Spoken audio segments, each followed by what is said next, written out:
함께 하나님의 말씀 봉독하도록 하겠습니다. 사무엘하 13장 23절에서 39절까지의 말씀입니다. 서로를 향해서 당신 때문에 행복합니다 라고 한번 인사해 볼까요? 당신 때문에 행복합니다. 당신 때문에 행복합니다. 행복합니다. 압살롬은 자기 누이를 강간한 암논에 대한 보복을 단행해요. 2년 동안 마음에 품고 있었어요. 2년 동안 마음 품고 있다가 그 보복을 이제 좋은 기회를 찾는 것이죠.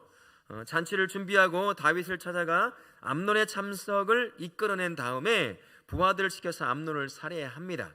이 일로 압살롬은 왕궁을 떠나서 도망자로 살게 돼요. 자기 아버지 다윗처럼 도망자 신세가 됩니다. 다윗은 하루아침에 아들 둘을 품에서 떠나보내는 슬픔을 겪게 돼요. 한 명은 죽고 한 명은 자기가 옛날처럼 사울왕을 피해서 도망가던 도망자의 삶을 가게 되는 것이죠. 압살롬의 복수는 아무것도 제자리로 돌려놓지 못한 채 더 큰 비극의 발단이 되고 맙니다. 이 사건이 이제 또 다른 비극을 낳는 일이 되는 것이죠. 먼저 성경이 말하는 보복이란 무엇인가? 성경에 보복을 많이 언급하고 있거든요. 특히 구약 시대에 그런 것이 있는데 우리말로 하면 안갚음이겠죠. 내가 이 당했던 이 아픔, 이 슬픔, 또 때로는 그 여러 가지 손해들 같은 것들을 그대로 안갚음을 해주고 보복해주고 싶은 것이 바로 보복이라는 것입니다. 징벌, 일종의 징벌이었어요. 옛날에는 이게 이에는 이, 눈에는 눈 이런 식으로 가르쳐 왔기 때문에 이게 어떤 보복이라는 의미보다도 징벌의 의미에 가까웠다라는 것입니다. 그러니 당연히 할 수 있는 일이었다라는 것입니다. 자신에게 해를 끼치거나 원한을 맺힌 자들을 향해서 자기가 할 수 있는 것들을 해서 그대로 갚아내는 것.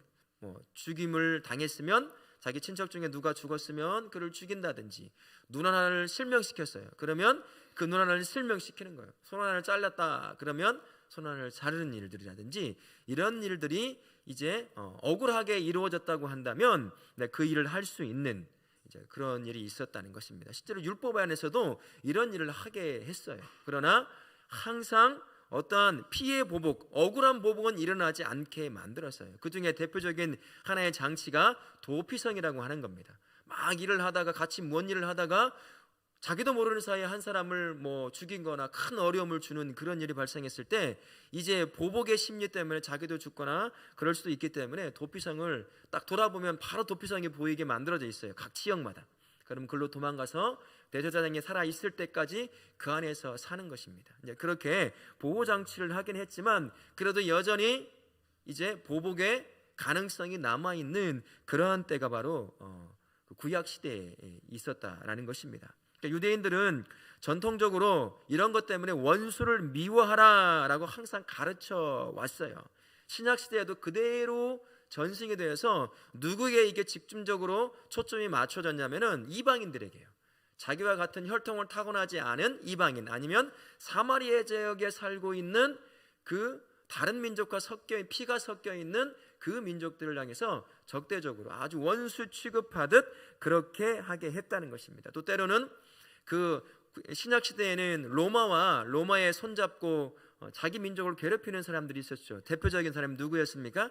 세리라고 하는 사람들이었잖아요. 그들은 자기 민족임에도 불구하고 원수 취급을 했어요. 근데 그런 식으로 이제 직접적으로 로마의 지배를 받고 있기 때문에 막 이전처럼 돌로 치거나 그렇게 죽일 수는 없지만 아예 상종을 하지 않는 것이죠. 죄인 취급, 원수 취급에서 더 이상 가까이지 않는 그런 시대도 신약 시대까지 왔다는 것입니다. 구약 시대가 바로 그런 시대였다고 한다면 신약에서는 굉장히 많이 예수 그리스도께서 혁명적인 것을 가르치기 시작하는 거예요. 누구도 사랑하라고 했죠? 원수도 사랑하라고 얘기를 한 거예요. 그 당시에는 받아들일 수가 없는 이야기였거든요. 원수는 적대시해야 되고 관계를 맺지 말아야 되고 전혀 상종을 하지 말아야 돼요. 그리고 자기에게 해를 끼치면 언제든 죽일 수 있는 존재가 바로 원수였단 말입니다. 하지만 예수 그리스도께서 오셔서 원수까지 사랑하라라고 말씀을 하시는 거예요. 그런 혁명적인 그런 것들을 가르치니 그 율법을 가르치는 사람들에게는 굉장히 어울리지 않는 말들을 계속 하는 거예요. 그러니까 이단자처럼 보이기 시작하는 것이죠. 그래서 예수님을 잡아 죽이는 거예요. 다른 말로 하면 예수님을 원수 취급해서 십자가에 못 박은 거예요. 저는 우리의 원수다. 죄인들하고 밥 먹지, 그들을 불쌍히 여기라고 그러지, 용서하라고 그러지. 그러니까 맞지 않는 거예요, 자기 율법하고는. 그래서 원수 취급하고 이방인 취급하고, 그래서 십자가에 못 박으라 라고 그렇게 해서 죽인 것입니다. 그런데 예수께서 이제 그렇게 죽으심으로 말미암아 십자가에서 원수까지 사랑해야 한다는 것을 십자가를 통해서 완전히 보여주신 것이죠. 보복은 결코 속 시원함이 아니에요. 그런 영화 많이 봤죠. 영화, 보복하는 영화 보면 어때요? 보복하는 영화 보면 시원함이 좀 있잖아요. 그건 영화로만 끝내고 실제 나의 삶에서는 하나님은 우리를 원수까지 사랑하라고 하셨어요. 내가 원수 됐잖아요. 하나님 앞에 처음에는 죄인이어가지고 원수고 죽음을 당해야 될 존재였잖아요. 근데 나 같은 자를 사랑하셔서 구원하시고 끌어내시고 자녀 삼으셨단 말입니다. 그럼 그 사랑을 받았다고 한다면 내 인생의 보복은 나에게 없는 거예요. 이 마음에 이렇게 올라온다 할지라도 그거는 내 안에 있는 육신의 생각, 욕망의 생각일 뿐인 것이지 그게 자녀의 삶의 모습은 아니다라는 것입니다. 이 안에 그런 마음이 들 때마다 하나님 앞에 내려놓는 것이 필요해요. 하나님께서 보복하시도록, 선한 보복을 하실 수 있도록 그렇게 하나님 앞에 내려놓아야죠. 이제 그게 어떤 분은 되게 힘들 수도 있어요.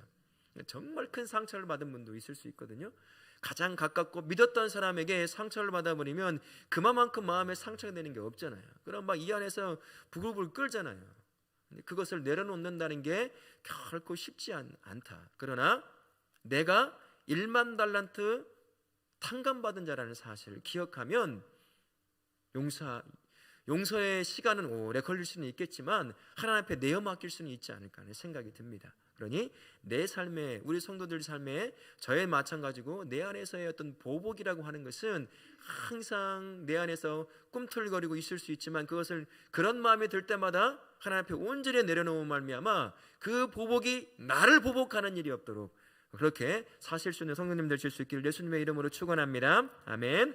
오늘 본문으로 들어가 보면요, 23절부터 29절까지의 말씀에 압살롬은 자기 누이를 강간한 암논을 살해하게 돼요. 24절의 말씀에 양털 깎는 잔치를 앞두고 압살롬은 다윗에게 무엇을 부탁하죠? 함께 가기를 부탁해요. 제가 봤을 때는 압살롬이 머리가 좋은 사람이에요. 아버지가 가지 않을 걸 뻔히 알았어요. 암논을 보내주세요, 형을 보내주세요 하면 아버지가 2년 전에 압살롬의 여동생 다말을 겁탈한 것을 알기 때문에 보내지 않을 거라는 걸 알고 있었을 것 같아요. 그래서 일단은 아버지께 안 갈 걸 뻔히 알면서 다윗에게 부탁을 하는 거죠. 그러면서 안 간다고 말을 하니까 그러면 우리 형이라도, 암논 형이라도 보내주십시오. 왜 그러냐? 그런 말이 나오잖아요. 그러면서 26절에 보면 다윗이 사양하자 압살롬은 대신 누구를 보내달라고 부탁합니까? 암논, 내 형 암논이라도 보내달라고요. 그런데 그 잔치에 암논뿐만 아니라 다른 형제들, 다윗의 자녀들 다 같이 갔어요. 아무래도 다윗이 압살롬이 암논에게 무엇인가를 하려고 하는 느낌새가 있었는지 보호 차원에서 모든 형제를 다 같이 보냈던 거 아닐까 하는 그런 생각을 해보게 됩니다. 28절, 29절 보시면 압살롬이 자기 종들에게 특별히 내린 명령이 무엇이었습니까? 술에 취해서 비틀거릴 때 그때 죽여라 라고 명령을 내립니다. 해서는 안 될 일이 이제 다윗 가정에 발생을 하는 거예요. 압살롬은 다말의 욕보인 암논에 대해서 복수의 칼을 2년 동안 갈았어요. 근데 그것이 이 안에 복수를 품으면 그냥 그 수준에 머물러 있는 것이 아니라 이 복수는 반드시 나로 하여금 복수를 품고 있는 자신으로 하여금 그 보복을 할 수 있게 만드는 것이에요. 사실 암논이 큰 잘못을 했죠. 정말 다말을 사랑하는 것처럼 얘기했지만 그러나 결과를 보게 되면 다말을 사랑한 게 아니에요. 욕정이었어요. 성적 욕구만 충족하고 아주 수치스럽게 자기 여동생 다말을 쫓아버렸어요. 더 이상 보고 싶지 않다고. 그러니 얼마나 수치스럽겠어요, 여자로서. 그 다음부터 다말의 이름이 나오지가 않아요. 이제 그렇지 말고 그 잘못을 했다 할지라도 이제 그 아내를 사랑하면서 아내를 삼았다고 한다면 아마 이런 비극은 없었을 거예요. 그러나 암논이 그러지 못했던 것이죠. 그래서 쉽지 않은 일이겠지만요, 압살롬은 이 마음의 보복을 2년 동안 품는 것이 아니라 그 기간에 이 보복심이 자꾸 일어날 때마다 하나님 앞에 내려놓을 수 있는 그러한 용기와 믿음이 있었어야 한다는 생각이 들어요. 계속 이 안에 올라왔겠죠. 보는 대로 비기 싫고 보는 대로 보복해주고 싶고 어떻게 해주고 싶은 말이 들었을 거 아니겠어요? 그때마다 하나님 앞에 그것을 내려놓고 했다고 한다면 이런 비극적 가족의 역사는 만들어지지 않았을 겁니다. 하지만 압살롬 마음에 품었다는 게 문제인 거죠. 이건 살아있는 생물처럼 보복심은 반드시 어떤 식이든 직접적이든 간접적이든 크건 작건 보복하게 돼 있어요. 이게 사적인 보복, 그리고 아주 사소한 보복. 여러분들, 우리도 그럴 때가 있어요. 뭐 압살롬처럼 사람을 죽이지는 않지만 아주 사소한 보복을 할 때가 있어요. 부부간의 관계 어떠세요? 소금을 왕창 차버린다든지, 국에다가 한 숟갈 넣을 두 숟갈 세 숟갈 넣어가지고 짜다가 네가 난 각각 간 맞았는데 이렇게 보복한다든지, 이런 사소한 보복들이 조금씩 있어요 우리 안에. 이게 사람인 것 같아요. 아예 말을 안 해버린다든지, 응? 차키 어딨냐고 물어보는데도 알면서도 안 알려줘. 아면서도 지가 알아서 가져가겠지, 이런 식으로. 이런 사소한 보복들을 통해서 우리 안에 보복심이 계속 만들어지고, 이게 막 그런 것 같아요. 저도 연약한 사람인지라 그런 부분들이 있다는 것입니다. 하지만 이런 것들이 자꾸 나를 지배하고 이것이 습관이 되고 하다 보면 어느 순간 그게 보복인지 모를 때가 있어요. 이 압살롬이라는 이 사람이 그렇지 않았을까 싶어요. 처음엔 분노했겠죠. 그 동생만 바라볼 때마다 마음이 찢어지고 죽이고 싶어하는 마음이 얼마나 많았겠어요. 근데 그때마다 그것을 하나님 앞에 내려놓고 했다고 한다면 아마 2년쯤 지났으면 편하게 볼 수 있는 마음이 되지 않았을까 싶어요. 하지만 그것을 품었다는 게 문제인 것입니다.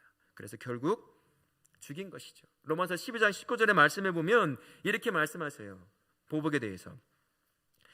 내 사랑하는 자들아, 너희가 친히 원수를 갚지 말고 하나님의 진노하심에 맡기라. 기록되었으되 원수 갚는 것이 내게 있으니 내가 갚으리라고 주께서 말씀하시니라. 이 말씀 기억하시면 좋겠습니다. 제 머릿속에도 그렇고 제 생각에도 그렇고 제 영혼에도 그렇고, 스스로 원수를 갚으면 속 시원할 수가 있어요. 근데 그 다음이 문제입니다.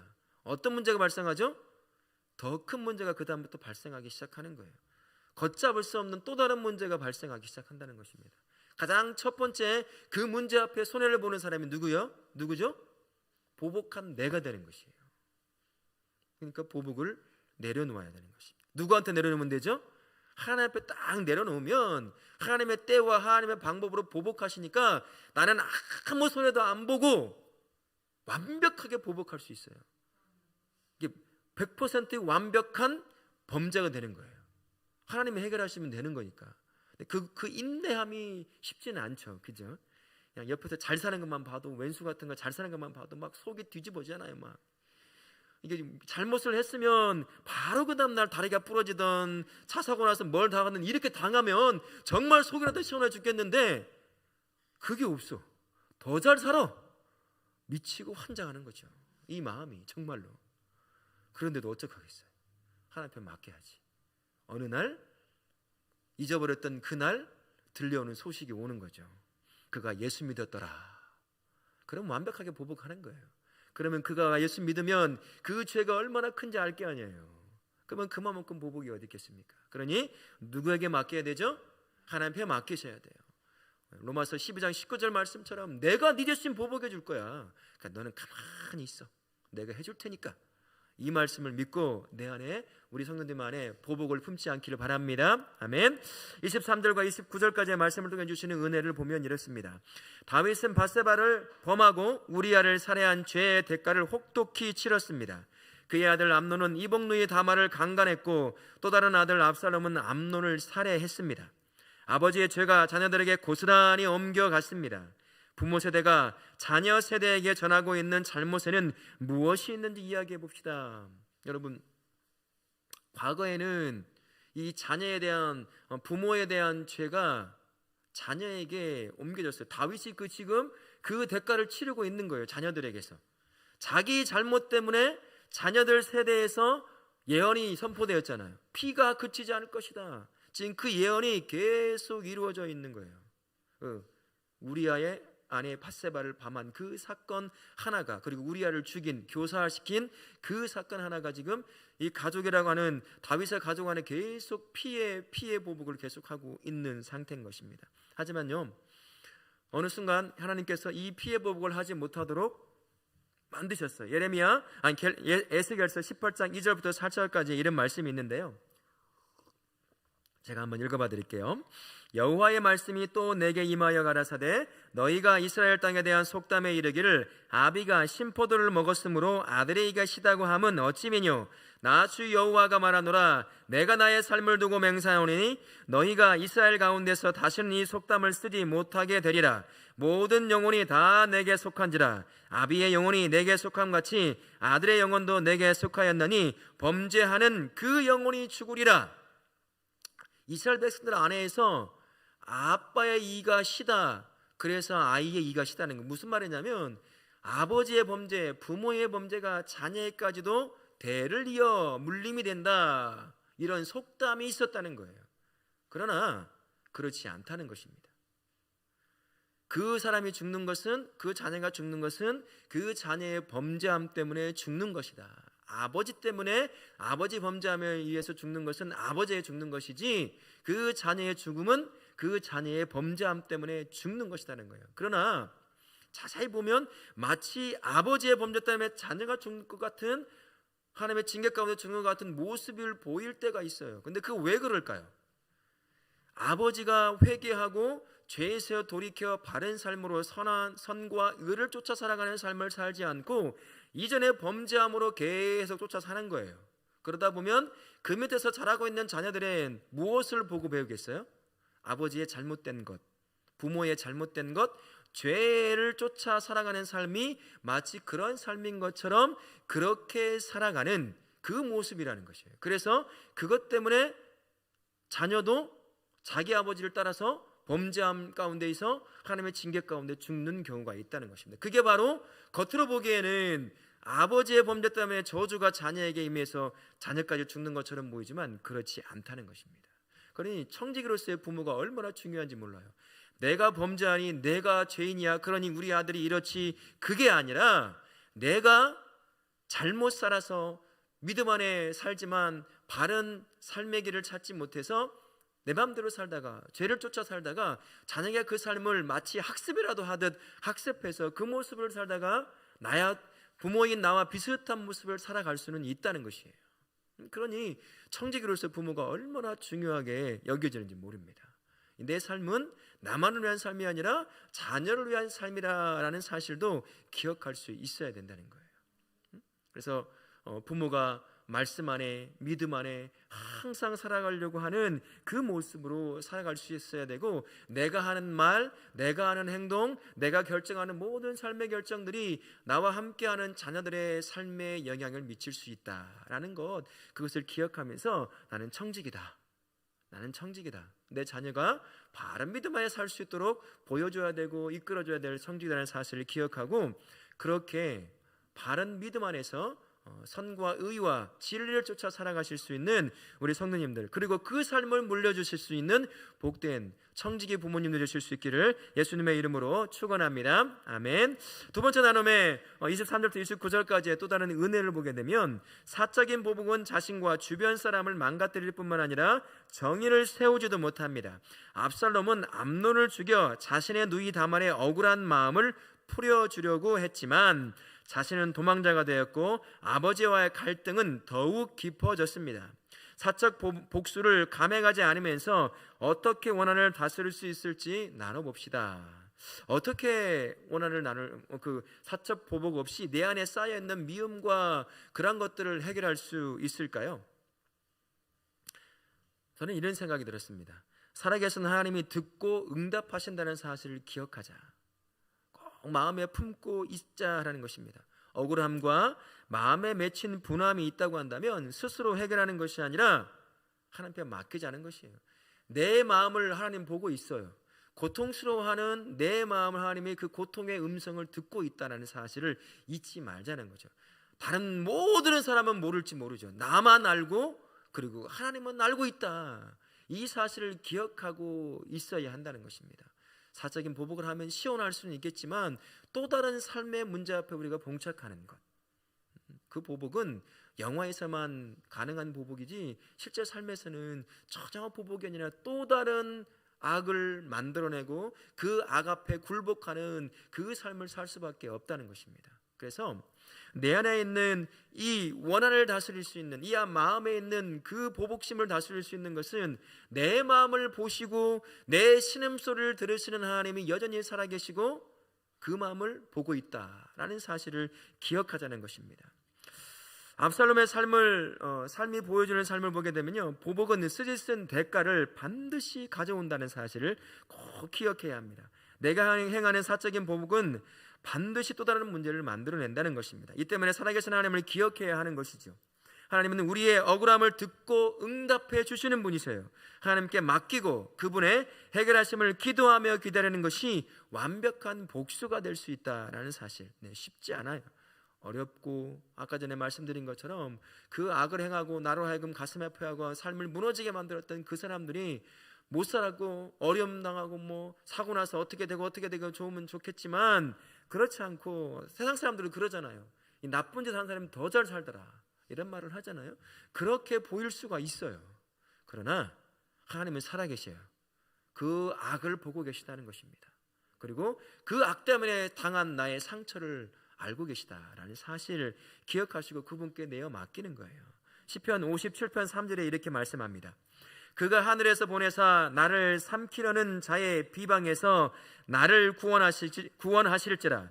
하나님이 그의 인자와 진리를 보내시리로다. 하나님이 나를 구원하신다는 것입니다. 하나님은 살아계신 줄 믿습니다.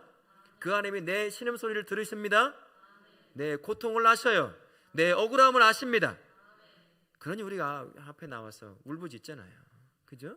그 가운데 나의 연약함도 발견하고 그러면서 나도 또한 회개도 하고, 그러면 그 음성을 들으신 하나님이 적당한 때에 하나님의 방식으로 하나님께서 보복하시는 것을 우리가 보고 경험할 수 있다라는 사실을 기억하시고 하나님께 내어 맡기고 내 소리를 들으시고 그것을 응답하신다는 사실을 기억하시며 사실 수 있기를 바랍니다. 아멘. 두 번째 질문에 이 30절부터 39절까지를 보면 다윗은 압살롬에게 아무런 조치를 내리지 않았습니다. 32절 33절의 말씀에 요나답은 왕자들이 모두 죽은 줄 아는 다윗을 무슨 말로 위로하죠? 암논만 죽고 다른 왕자들은 다 살았다라고 위로합니다. 37절에서 39절까지를 통해서 보면 압살롬이 암논을 살해한 사건 후 3년이라고 하는 시간 동안 다윗이 한 일이 무엇이었죠? 다윗은 날마다 압살롬으로 인해서 슬퍼했습니다. 이 말씀을 한번 자세히 보십시오. 암논에게도 그렇고 압살롬에게도 그렇고 다윗이 아무것도 하지 않았어요. 용서하지도 않았습니다. 탁월한 믿음의 사람이요, 자기를 죽이려고 끊임없이 쫓아다녔던 사울과 그 가문을 용서했던 다윗이 어느 순간부터 자기 자식들에 대한 용서함도 없어요. 징계함도 없어요. 암논 어떻게 해야 되겠어요? 아버지였으면 다리몽둥이를 분지르든지 다말과 결혼을 시키든지 뭔가 조치를 취했어야 되는데 아무것도 안 하는 거예요. 그걸 바라보고 있는 압살롬 마음의 보복심이 계속 싹트기 시작하면서 열매를 맺게 되는 거죠. 그리고 압살롬도 마찬가지예요. 언제든 가서 잡아올 수 있었어요.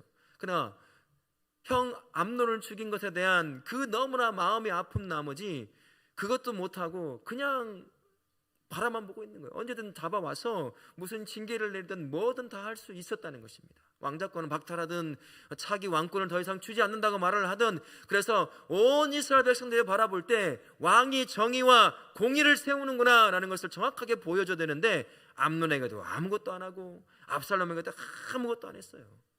마치 누구처럼 했냐면 엘리 제사장과 같은 그러한 행동을 그대로 보이고 있다는 거예요. 엘리가 어떻게 했어요? 자식들에게요? 하지 마라, 하지 마라, 하지 마라, 이 정도만 하는 거예요. 그러니까 계속 예배를 방해하는 자가 되어 끝내는 비참하게 죽임을 당하잖아요. 이런 것을 보면서 부모의 역할이 얼마나 또한 중요한가라는 것을 보게 됩니다.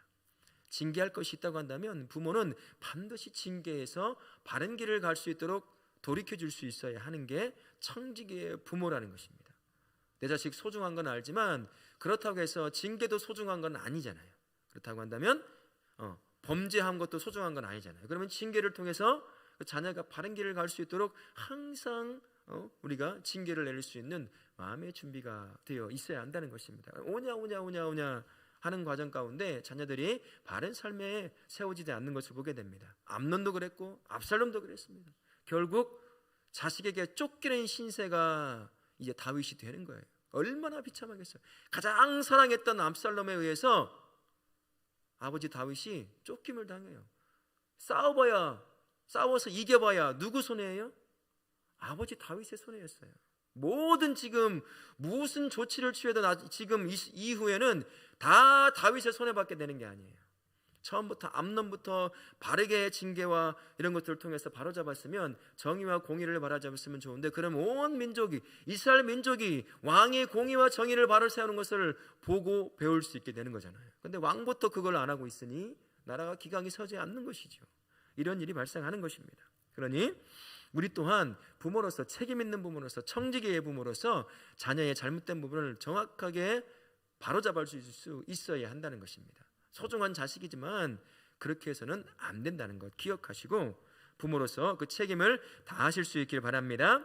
마지막 나눔 세 번째를 보시면, 다윗은 암논이 다말을 역보였을 때처럼 암논을 죽인 압살롬에게도 책임을 묻지 않습니다. 다윗의 무책임한 방임 안에서 다윗의 죄가 더 심각하게 대물림되었습니다. 죄의 반복과 악순환을 끊기 위해서 필요한 자세와 조치에는 무엇이 있는지 한번 나눠봅시다 했습니다. 뭐가 있을까요? 저는 다른 것이 아니라 내 스스로가 영적인 민감성이 항상 유지되어야 한다는 것입니다. 성도가 죄를 죄로 여길 수 있어야 한다는 거죠. 죄를 죄로 깨닫고 피하고 도망칠 수 있어야 되는데, 어느 순간부터 성도가 죄를 죄로 여기지 못할 때가 있어요. 영적으로 민감해지지 않아서 우리가 말하고 있는 이 사회법의 범위 안에서만 사는 사람이 있다는 거예요. 이 법만 벗어나지 않으면 되는 것처럼 산다라는 것입니다. 성도는요, 죄의 범위를 세상이 만들어놓은 세상법 안에서 갇혀 있으면 안 돼요. 하나님이 만드신 죄의 법까지 우리는 바라볼 수 있어야 한다는 것입니다. 근데 우리는 보통 이 죄의 법 안에서, 세상이 만들어놓은 법 안에서의 죄만을 생각하고 이 안에서 마음껏 피해가려고 하는 사람들이 있다는 거예요. 뭐 전문용어로 이렇게 말하더라고요. 법꾸라지들이라고 이런 말을 하던데, 법을 좀 아는 사람들이 교묘하게 그 안에 그리스도인들 정말 많아요. 교묘하게 이용해서 자기 이득을 취하는 거예요. 누군가는 그것 때문에 더 큰 아픔과 고통 가운데 놓인 걸 뻔히 알면서 사회법에 걸리지 않는다라는 명목 아래 그런 교묘하게 신앙 양심에 어긋나는 짓을 하게 된다는 것입니다. 우리 성도들은 절대로 그래서는 안 돼요. 때로는 손해를 본다 할지라도 그 하나님께서 요구하시는 법의 범위까지 우리 삶을 민감하게 다스리고 볼 수 있어야 된다는 거예요. 그를 위해서는 어떻게 해야 되겠어요? 내가 영적으로 민감할 수 있어야 된다는 것입니다. 그래야 죄가 죄로 보이기 시작해요. 제가 눈이 참 안 좋거든요. 거기 노안까지 와가지고 새벽에 할아버지 할머니들 하는 걸 제가 지금 하고 있어요. 읽어보고 있는 거예요. 눈이 안 보이니까 이 글자를 제대로 분간할 때가 받침이 막 섞여 있는 거 있잖아요. 이것이 받침이 하나 안 보여가지고 엉뚱하게 읽을 때가 참 많아요.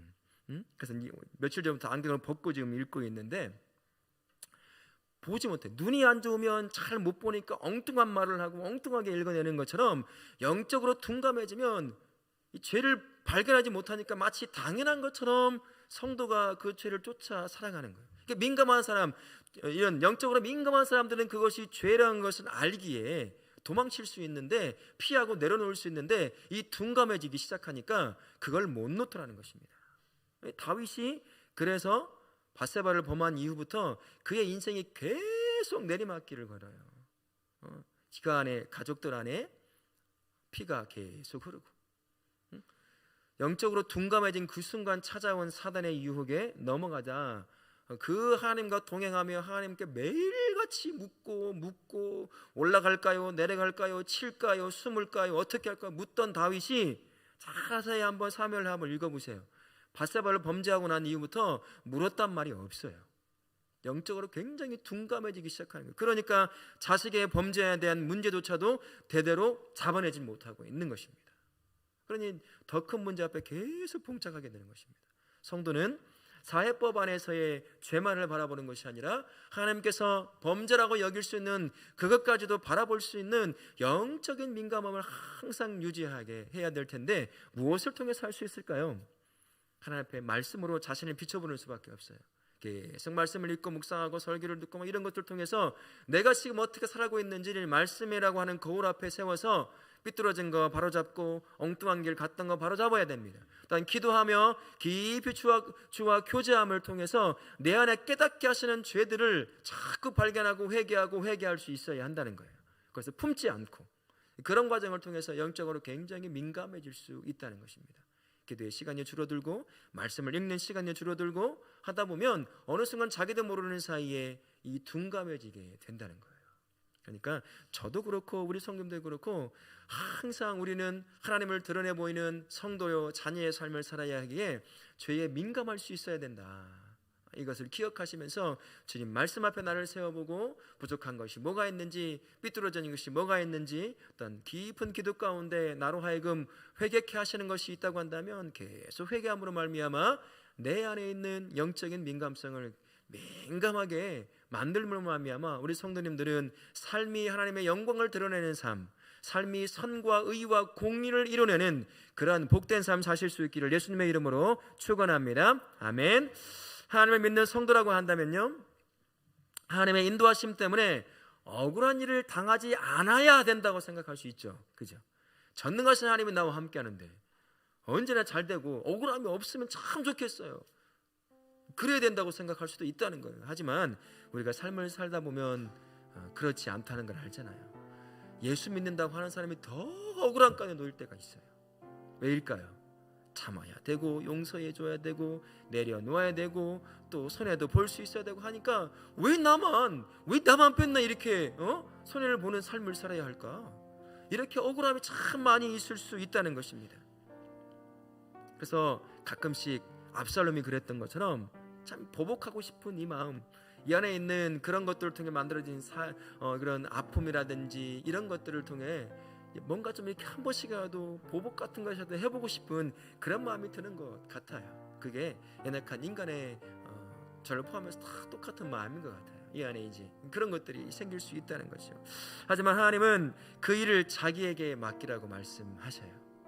그런 말도 없었다고 한다면 모르겠는 하나님이 맡기래요. 내가 해줄게.